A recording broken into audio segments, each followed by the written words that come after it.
تحية تقادمية. أبو عاصم يتقاعد بعد 31 عاماً. شكراً وليد جنبلاط.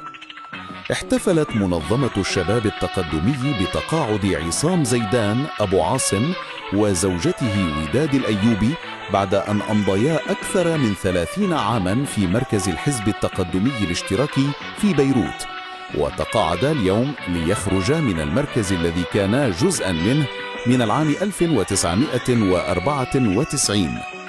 أبو عاصم شكر في المناسبة الرئيسين وليد جنبلاط وتيمور جنبلاط، مؤكدا الاستمرار في مسيرة الوفاء والنضال في صفوف الحزب.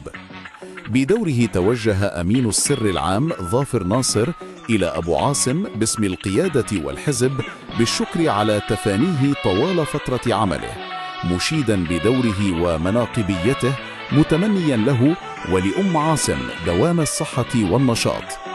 وقد حضر المناسبة عدد من الرفاق والرفيقات، واستعاد فيها أبو عاصم محطات مختلفة طوال العقود الثلاثة التي أمضاها وعائلته في المركز، مستذكرا محطات نضالية في صفوف منظمة الشباب التقدمي والحزب.